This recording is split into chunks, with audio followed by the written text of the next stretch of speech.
Hey, it's Michael. If you've been on a Zoom with me lately, you'll notice that you have my full attention.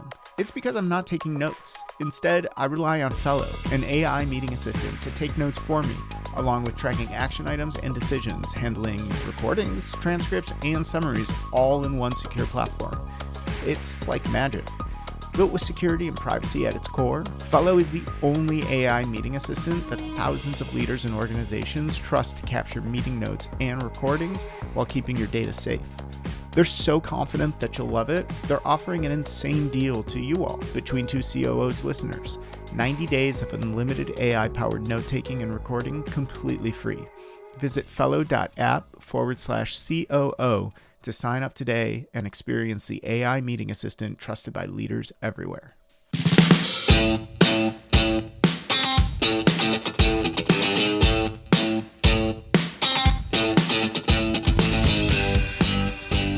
Hello and welcome to Between Two COOs, the podcast where we dig into strategies, challenges, and successes of top operational leaders. I'm your host, Michael Koenig, and today we're diving into a world that every business, especially in today's economic climate, needs to pay more attention to: procurement. My guest is Justin Etkin, COO of Tropic.io, a company that's rethinking how businesses buy and manage their software. In a world where SaaS sprawl is real and budgets are tightening, procurement has gone from being a back office function to a strategic advantage. Justin brings a wealth of experience in scaling operations and navigating the complexities of procurement in high-growth companies. We'll talk about the evolving role of procurement, how AI is changing software buying, what companies get wrong about vendor negotiations, and why procurement should be a growth enabler and not just a cost-cutting function. If you're a COO, CFO, or anyone dealing with vendor contracts, this episode is for you. Let's get into it. Justin, welcome. Thank you. Excited to be here. So let's dive right in. Actually, first, you and I have talked before. You taught me so much about procurement when I was first getting started with it. Give us operators who maybe have not done it before, give us the overview.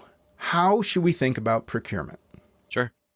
Yeah, I think my entry into procurement came with a lot of learning by doing a lot of mistakes, a lot of bad experiences with companies that didn't do procurement particularly well. To tackle procurement, I think you put it procurement historically. If you think about the history and like working backwards, the start of procurement was very much like we need to save money on our jet fuel, on our massive kind of spend items that go into the goods that companies make.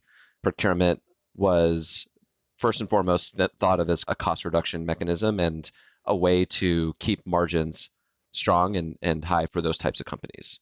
And as businesses have evolved, as they've modernized, and the types of companies have changed, procurement has changed dramatically alongside that.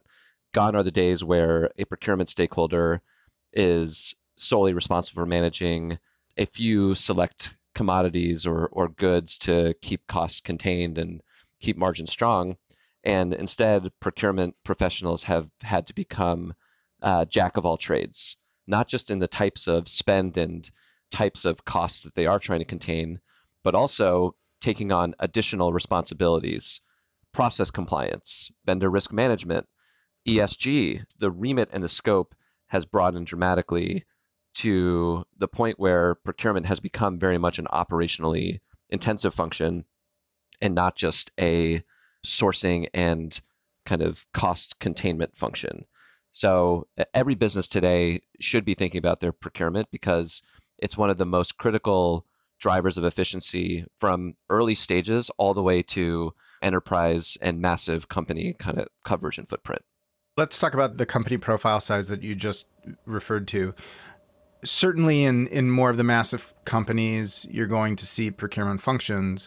Early stage, not so much. It'll be done by a generalist, or in some cases, the CEO will set up most of the introductory software, and that carries through. At what point are you seeing companies actually start to focus on procurement as a function in and of its own and not just side of someone's desk? Yeah, absolutely. The evolution of procurement, it typically originates as a project that someone in finance or operations is tasked with solving.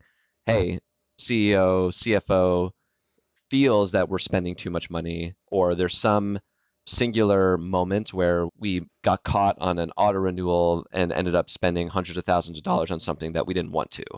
And that there's usually a catalytic event for a smaller company to determine, you know what, we need to get our house in order as it relates to our vendors and how we manage them. From what we see, and we admittedly focus mostly on the tech community, startup, venture-backed, bootstrapped, tech-focused companies, usually around a couple hundred people is an organization starting to think about how do we want to be really scalably managing our spend efficiently. And that initial exploration usually falls into the house of finance, operations. Sometimes IT is a primary stakeholder to take on this first foray into procurement. And it's usually thought of as side of desk for the organization until the cost and the effort to maintain that cost or contain that cost starts to outstrip the kind of part-time responsibilities of the people that are managing it. Like anything in any business, there's an ROI case to be made around should we dedicate a full-time equivalent to this responsibility, and the cost of that person have a good return on the value that they're generating to the business. So usually it's around that point where we've got millions of dollars that we're managing, and now the kind of the full-time focus from an individual to support that spend can be justified from an ROI case. Yeah, it's really interesting if you think about the catalysts for actually focusing on procurement as a role. Most of the time, at least in my experience, and I'm sure you have a very different one, is there's a runaway cost with something. And you suddenly realize one of those usage-based products, someone committed some code and now it's making 2 million API calls and you just got saddled with a monster bill and you're, oh my gosh, not just a code problem, but there's actually an operational problem there. The very first guest I had on this podcast, Rich Wallach, gave me some really great advice when I moved into my first COO job a decade ago. And he said, go look at your software. You have way too many licenses. You're over provisioned. And the first thing you can do in your first month is save a couple $100,000 just by doing that type of audit. Back then, it was super arduous. You have to go into every single system. How are you guys doing this to make it easier? Yeah, absolutely. So a few different kind of angles that we think about this. A lot of companies, when they start to tackle the procurement problem, they approach it from the outcome that they're trying to work towards, right? We need to get some savings. And so the first thing, the quick win mindset around savings is we got to negotiate our contracts, we got to eliminate duplication, et cetera, et cetera. And that's all great because I think for procurement to be successful, it needs to show impact pretty quickly from when it's being invested in. However, what we often see is that those kind of quick win engagements or opportunities are pretty discrete in nature. The key to building sustainable, strong procurement practices is much more about thinking holistically about what good procurement looks like. And what we see for good procurement is kind of three factors. One is centralized visibility. You need a system that allows you to centralize your contracts and your spend. What are we expecting to spend? Who are we expecting to spend it with? And create an idea of what does this kind of footprint ultimately look like. Second, you need to understand what are we actually spending? Pull in data from our ERP, from our whatever our accounting system is to see where are all these costs going on an actual as expensed basis. And number three is how are we actually using these tools, right? Who's got licenses? How are they interacting with those tools, particularly for tech companies? And the three of those things together really serve as like the triumvirate of the visibility that organizations need to make good decisions. One of the big kind of approaches that we take is we need to pull those three things together into one system because you can do so discretely in each. There's contract management systems, there's IT SaaS management tools, there's your accounting system, but having it all on a like-for-like basis normalized across these different supplier relationships is really powerful to understand what are we expecting to do with this vendor and what does it actually look like. So that's step one, establish the visibility. Step two is we need to establish some controls and process governance. Once we know where our spend is going, we need to make sure that everyone in the organization understands the expectations and the kind of procedures and policies that we have in place. Now, process can mean very simple things for an early stage company. It can just mean, hey, CFO needs to approve on a spend item above a certain threshold. That's a cultural dynamic, and it'll depend by each company, but someone needs to know what's happening around these spend decisions that are being made so that there's a degree of governance and compliance that can be enforced. So we have the visibility, we have the process compliance on top. And then finally is when you get to make that impact. Now that we have our house in order, we can create scalable and repeatable impact by leveraging the visibility we have, the controls we have, and layering in data and intelligence that is only possible from a fully networked solution. One of the things that we invested in at Tropic was we needed to build a big networked database of pricing and intelligence so that on top of this visibility and control, now we can arm finance stakeholders, procurement stakeholders with all of the information they want to know about these suppliers to make good, impactful decisions around what prices we should be paying and how are we actually going to go get there.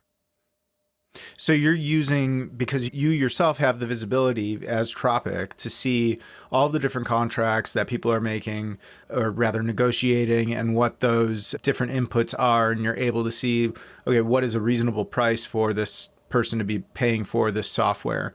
And then is that being made available to the folks who use your system? Exactly. Yeah. So what we do is we democratize that data so that all buyers of technology can access it in the same way. For so long, in general, the story of procurement is a team that is under-resourced and under-equipped to compete with their counterparties, go-to-market teams, sales teams that are armed with massive amounts of data, massive amounts of investment in tools and systems, and every intent signal you could possibly measure about a buyer, a good seller will know.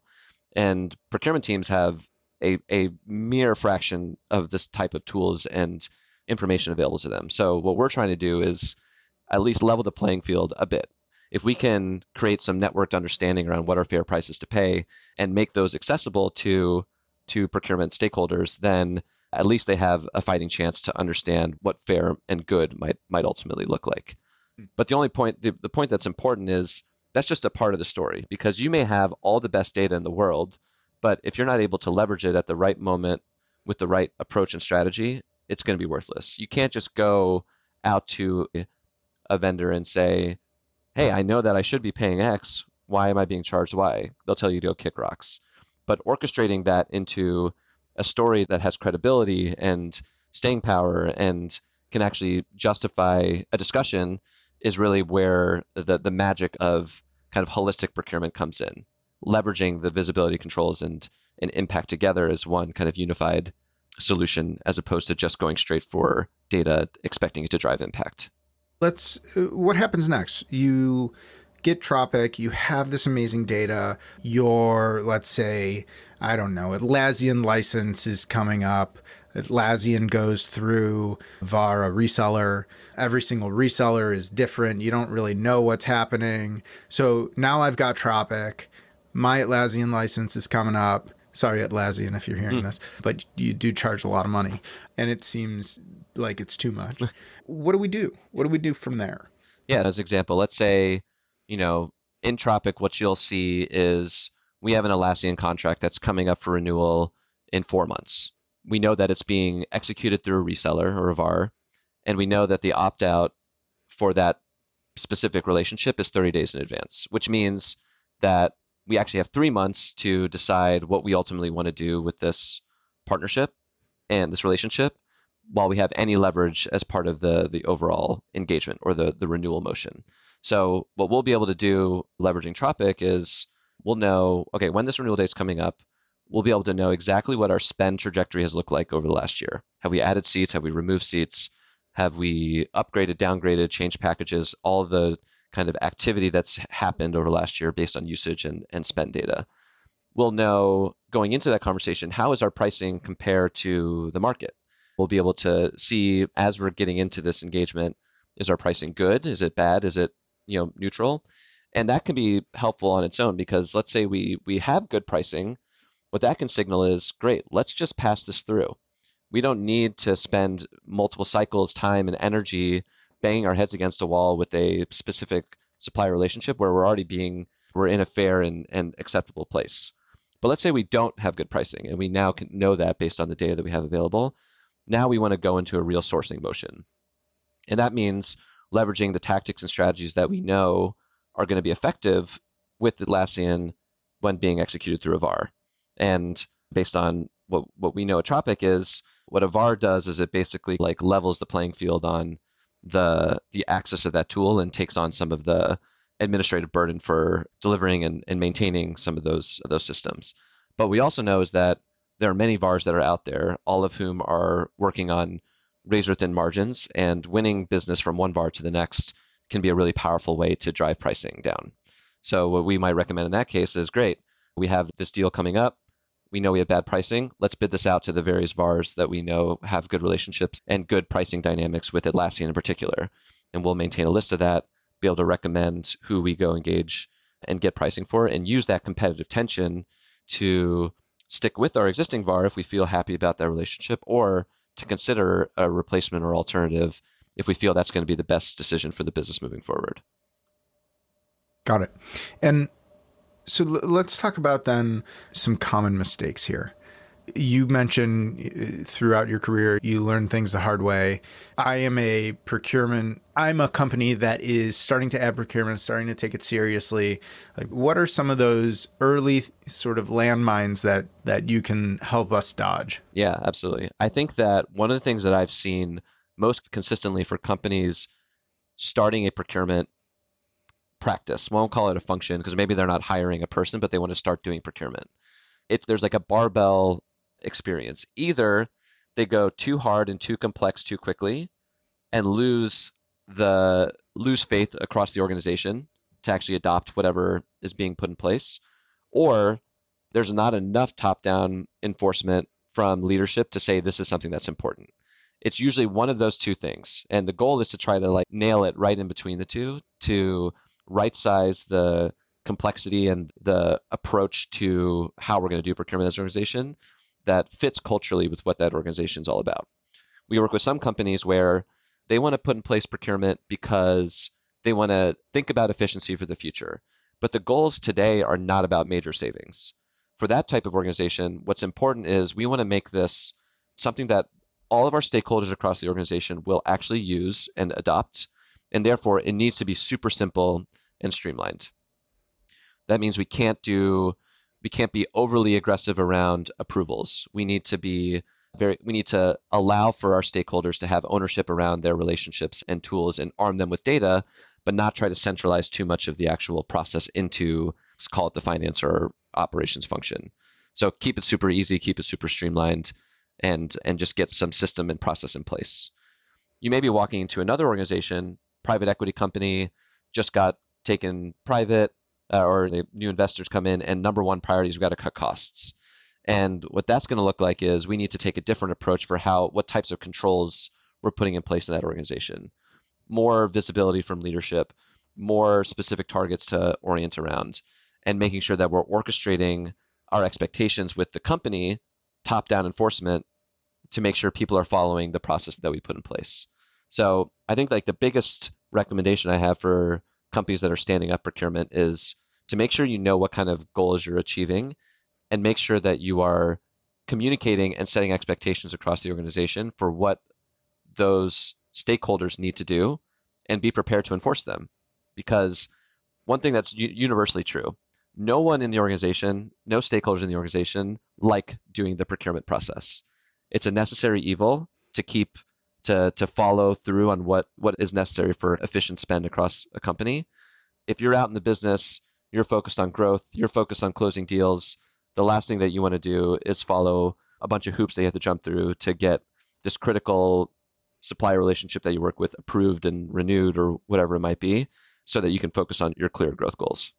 Let's talk about that. It's a lot of belt tightening right now, and it is probably more difficult than ever to, no, that I lie, 2008 was probably pretty rough, but it's very difficult right now to get companies to buy software that doesn't necessarily contribute to top line revenue.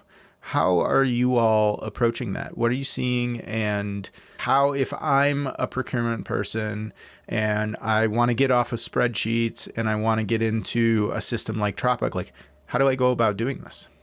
Yeah, absolutely. I think that we sit on top of tons of data around how companies are spending money and where things are going. And you're totally right. The last couple of years have been a massive kind of cost-cutting, efficiency driving exercise, particularly because we were coming off the heels of 21, 22, where growth was happening in every corner. And what that led to was a lot of opportunity for consolidation and redundancy that existed and removing excess bloat in organizations. And so in 2025, as companies are coming out of the very focused belt tightening that we saw through 23 and 24, now when we talk to companies thinking about procurement, they are very focused on, we want efficient spending that we can rely on and scalably achieve over the foreseeable future. And in some cases that means, cost cutting, it means eliminating redundancy. But in most cases, what it means is we want to be set up well for the future so we don't repeat mistakes that we made in the past. Everyone's got scar tissue from the 2021, 2022 days where everything was greenlit and then all of a sudden costs were totally out of control. So there's a lot more focus on efficient growth and making sure that we are making the right decisions for organizations that are going to support us into the long term, as opposed to answering the growth at all costs call that many were propagating a few years ago. So for us, what that means is, and for any org solution, is the demand for unification around data, around process, around engagement with stakeholders has never been greater. We see across a lot of different categories that have been subject to point solution proliferation is the push to platform, right? Maybe we're willing to sacrifice some features in a really powerful point solution over here because that point solution doesn't talk to this point solution, and we use both of these as part of our function. And that creates swirl, and it creates spoilage, and it removes efficiency in the organization. So many companies, as they're thinking about their technology strategy, are thinking more about how can we consolidate into a platform approach where we have a singular solution that's covering multiple use cases or needs, and we're using that solution as efficiently as possible because of the cross-pollination of data and visibility and information that's being translated across these different use cases. So what you're seeing in the world of procurement is a lot of consolidation of different types of activities. You had an entire SaaS management category that was specifically focused on SaaS tools. That's now being folded into procurement. You used to have contract management that was solely focused on managing contracts. That's also being folded into procurement. Risk management, another example. So all of these kind of different components of the procurement journey that have had massive point solution growth are all starting to be brought into the fold into singular platform-based solutions that answer the call on many of these specific areas. Got it.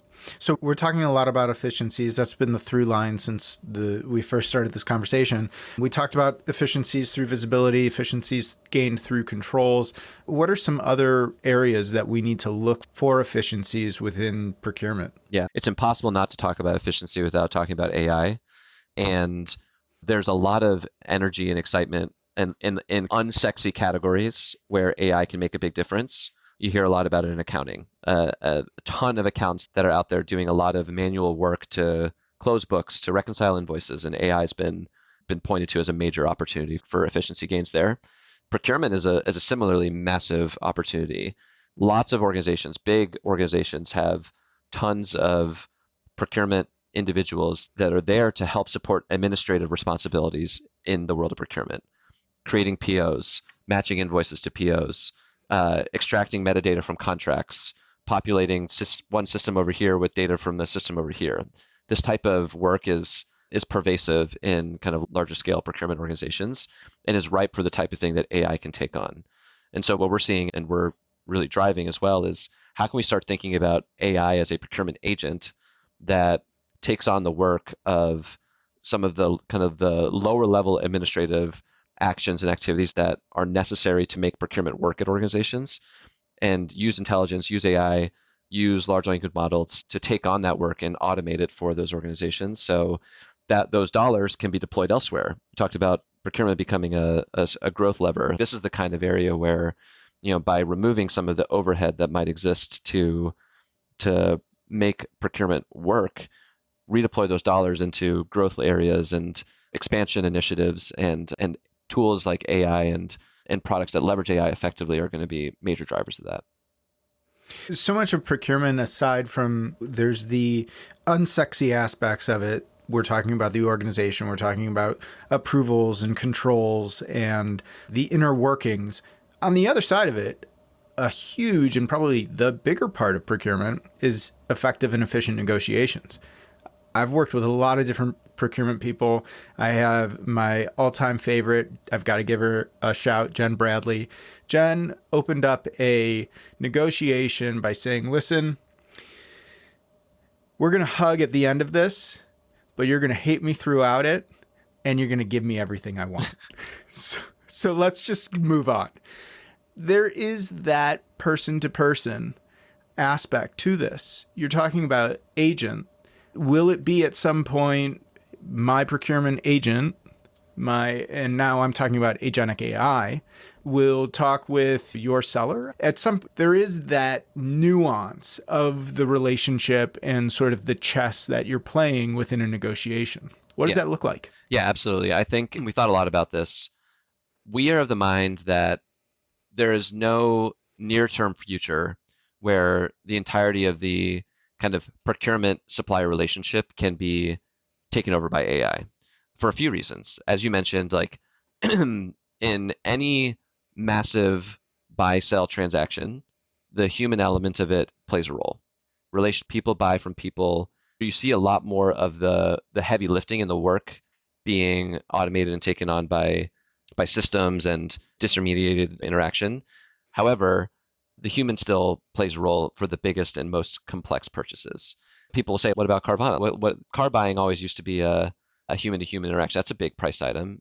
But one of the big differences is that something like Carvana, cars and physical goods, they are very standardized commodities. And so removing the human element isn't as difficult to imagine as complex technology purchases or software purchases, where part of the whole discussion is the unique customization that can exist from what a buyer needs and what a seller can offer, and finding what meeting in the middle ultimately looks like.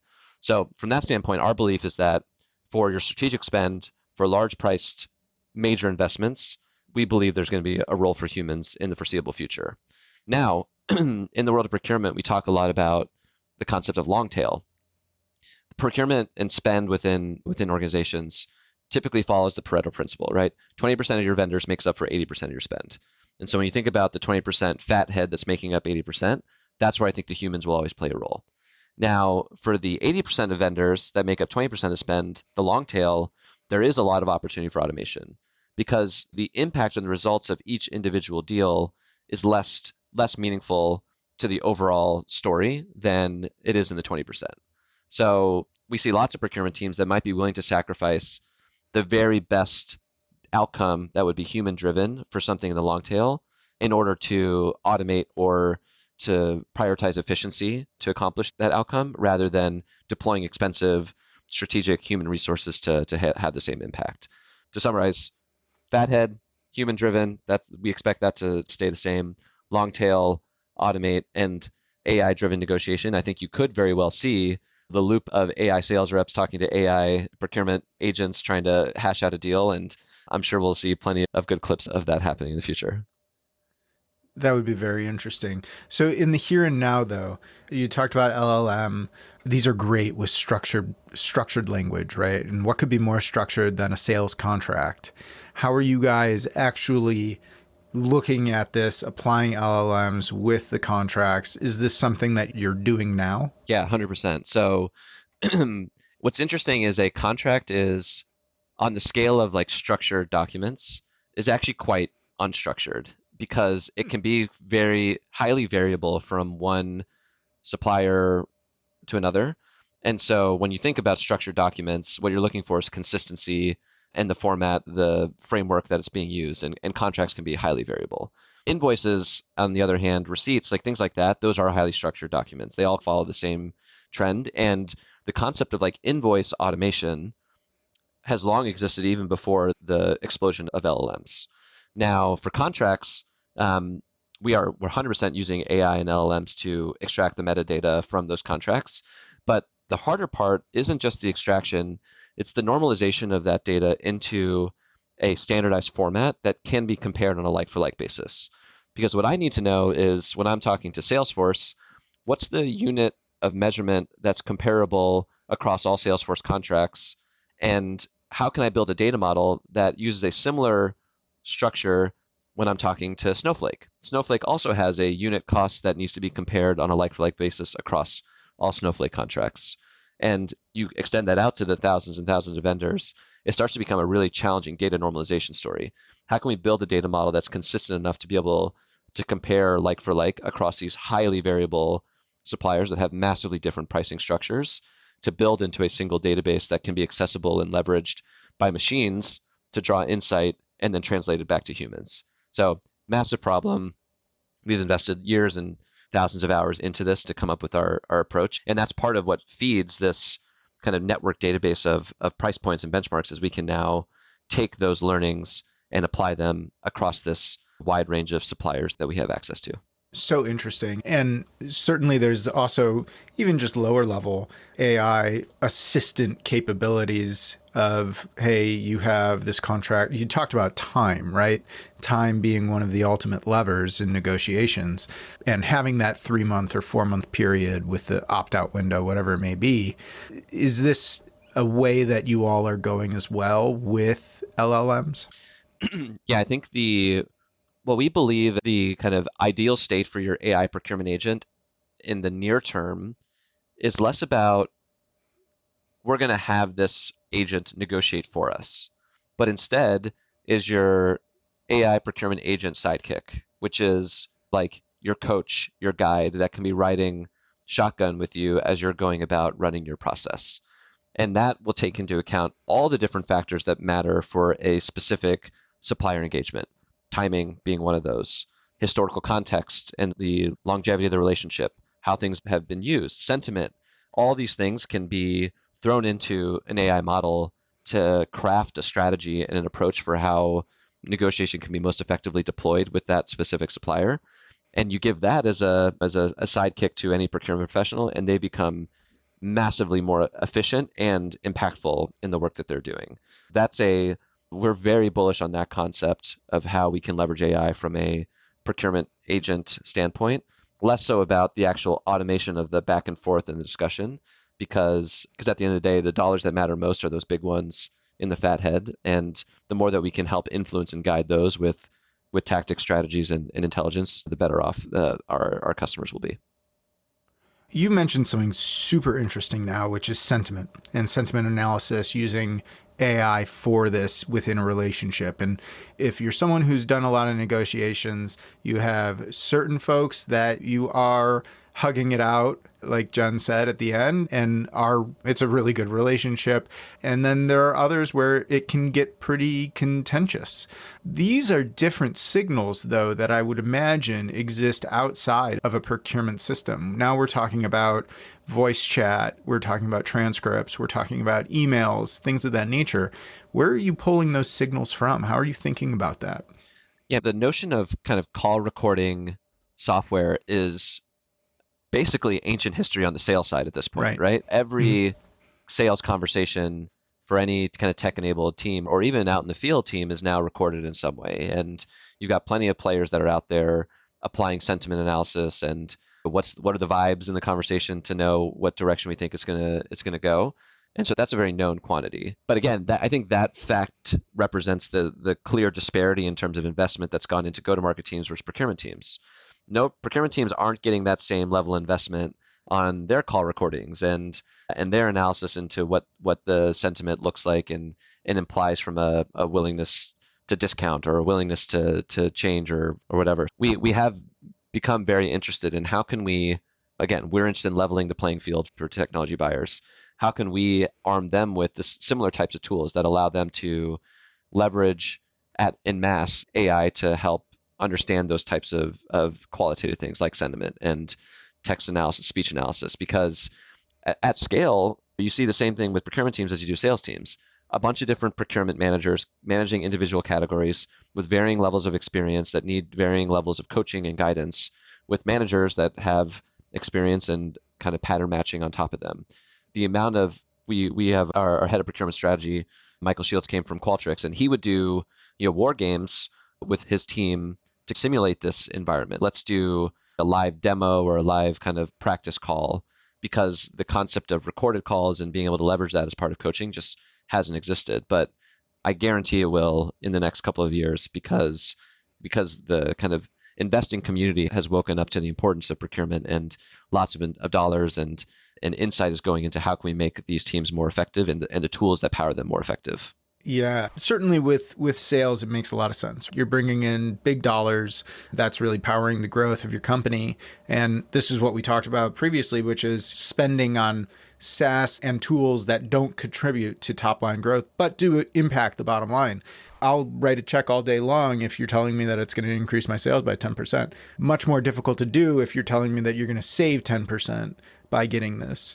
I do suspect, though, and I'm kind of monologuing here, is that as the foundational LLMs start to be commoditized, we're seeing it in real time, costs come down, and these things start to become more of a reality for a tool like this. Is the right way to think about this? I think that the technology is less of the challenge as it is the budget to go get the technology. Right. And because I think in the world of go-to-market technology, a go-to-market team is willing to test some unproven solution for $50,000 a year if there's a chance that it might generate a 3x ROI, because it's that 150K is you take it to the bank, that contributes to growth. Procurement teams don't have that same experimental budget to be able to deploy on efficiency related. They're starting to. I think you're starting to see more of that happening, but by no means anywhere close to go-to-market teams, which is why the kind of evolution and innovation is slower, because the way that those procurement teams get to test and deploy that type of technology and functionality is it has to be part of the broader platform ecosystem that they're already engaged with, right? It's much easier to go to the CFO and say, hey, we work with Coupa. Coupa just released a call recording and AI transcript module. Would love to test it because it's going to integrate with X, Y, and Z, and it's going to drive a lot of savings. That's a much easier call and justification to make than to say, hey, this brand new startup that's piloting some really innovative tech is trying to help support X, Y, and Z.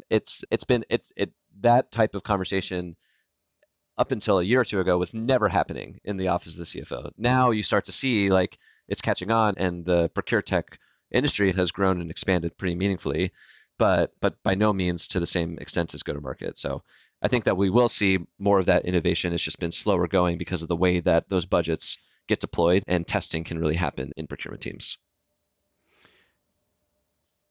Going back a bit, we talked about all of those point solutions. You talked about more platform solutions. When we think about procurement ops, there's just in general, you've got your contract management. You've got your visibility on what you have, seat management, license management. There's the financial aspect to this. There's the legal aspect to this. There are so many different moving pieces here. What does good look like when there are so many moving pieces? Just because it has to cross so many hurdles, and all of those hurdles have to be interconnected in some way for this to be at all efficient. Yeah, absolutely. What good looks can very much depend on the size and stage of organization that you're a part of. Let's say that you are relatively early stage, a few hundred people, 1,000 people, and you're really in the early stages of setting up procurement as a bona fide function. Often what happens is, the legal team may mature and grow faster than procurement. And the security team, especially now, cybersecurity risk has been a massively growing category. And with that means more heads, more people coming into companies earlier and earlier. So you see the growth of these different functions that are adjacent to procurement, but not specifically whose remit is procurement, in the same way when you make that procurement hire and you say, great, now you're going to bring your tool on. That procurement person often has to figure out, how am I going to bring on something that's going to play nice with all these different tools that already exist as part of the vendor management process. And so, what we see is the growth and development as a procurement orchestration being a major factor for some of these decisions. Orchestration being, how can we build a process that does properly centralize visibility across all these disparate systems that aren't going anywhere, right? Like your security team isn't going to willingly release their tool that makes them so effective what they do. Legal team's not going to release their tool. And so procurement has to come in and figure out, how am I going to fit within this web of solutions? And most good procurement platforms today are focused on orchestration as a primary capability. How can we serve as a source of truth while pushing information out, pulling information in from these other sources of truth that are functionally important to those stakeholders, but aren't my owned tools? Orchestration, huge, massive importance. The further up and bigger you get, companies starting to go full platform, full suite, source to pay type solutions, and you see the Coupas and Arebas and companies that have been around for a long time that have the credibility of enterprise readiness and can answer more of the call for these different solutions from one software suite. But obviously with that, you sacrifice a lot of the nimble kind of flexibility and intuition you get from the earlier stage companies.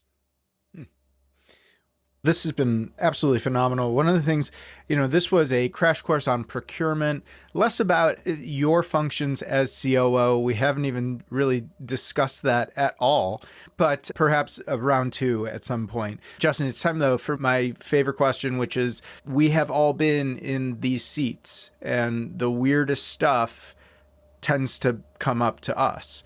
Every now and then we see something, we're just like, I can't believe I'm dealing with this right now. Do you have one of those that you can share? Oh man, that I can share. Oof. Share. That's a big caveat there. I was just today, it's too timely, where just today, coming from our office that we're moving away from as we move into a different space. And as we're looking around to figure out what's our office move out going to look like, and I'm looking around, I guess that falls on me, and I have to figure this whole thing out. So that means sitting in the office and painting walls white today as we're preparing to hand the space back over to the owner of the building. So I got a fresh one just today where hopefully I didn't get any white paint all over my clothes. And I've done it. No, I have a white stripe on one of my favorite Patagonia fleeces, and it is from an office move out back in 2017. It's real. It happens. Yeah. It happens. You end up sweeping the floors and painting the walls. It's just one of those things. I love it. There you have it. Justin, thanks so much for joining me. Where can people go to keep up with you and Tropic? Yeah, I'm on LinkedIn. You can find me there. I am waxing philosophic on all things procurement and data and intelligence. So you can check us out there, and our website at tropicapp.io. If you're in need of elevating your procurement function, we're here to help. For sure. Thanks so much, everyone, for listening to Between Two COOs. I'm your host, Michael Koenig, and a very special thank you to Justin Etkin for joining us. Tune in next time for our next COO chat on Between Two COOs, and be sure to subscribe on Apple Podcasts, Spotify, or wherever you listen to podcasts so you never miss an episode. Just visit betweentwocoos.com for more. And if you have a minute, please leave a review on Apple Podcasts and tell others about the show so they can get great advice from phenomenal COOs like Justin. Thanks for listening, and until next time, so long.